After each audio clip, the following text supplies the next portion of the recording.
Hello guys, কেমন আছেন সবাই? আশা করি সবাই ভালো আছেন। আমি খুব ভালো আছি। দেখেন আজকে কোথায় আসছি, একটা ভিউ দেখেন গাইস। এই যে বাউলটা, এখানে প্রতিদিন হাজার হাজার টন মাছ ওরে আমার কলিজার টুকরা সন্তান রে, আব্বা কি হচ্ছে এখানে? আব্বা ব্লগ ভিডিও বানাচ্ছি আব্বা।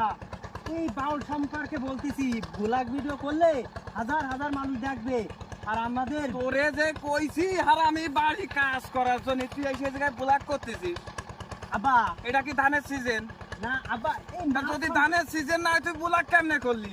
আব্বা এইটা আলাদা ব্লগ, এটা তো তুমি কারণ বুঝবা। আমি আমার জন্মেতে আমি জানি যে ব্লগ করলে মানুষ ভুইতে ধান লাগায়। আব্বা তুই তুমি কি ব্লগ আবার করতেছিস? বুঝতেছো না, ক্যামেরার সামনে বিভিন্ন রকম বলতে হবে, এসব তুলে ধরতে হবে। বিয়াদবি মানুষজন করো দেখবে। আমার সামনে। মা, তুমি বুঝতেছো না, আমি তোর আগে হইছি না তুই আমার আগে হইছিস? তুমি তো বুঝতেছো না ব্যাপারটা আব্বা। আমি বুঝবো কি? তোর সেই বয়স আমার বেশি না, আমার সেই তোর বেশি। জন্ম আমি তোরা দিছি না তুই আমারে আব্বা, দিছিস? শোনো, এই বিয়াদব, তোমার আমি বুঝাচ্ছি, তুমি এদিক সরে আসো। তুই আমার কি বুঝবি? আমি তোমার বুঝাচ্ছি ব্যাপারটা কি। কি মনে করো ওই যে নেট আছে না, নেট, নেট? হ্যাঁ, এই যে নেট। ওসব নেট না, ওরে আবুতে নেটটা কি? ইন্টারনেট। ইন্টারনেট ওই যে ফোনে বইরে ইন্টারনেট?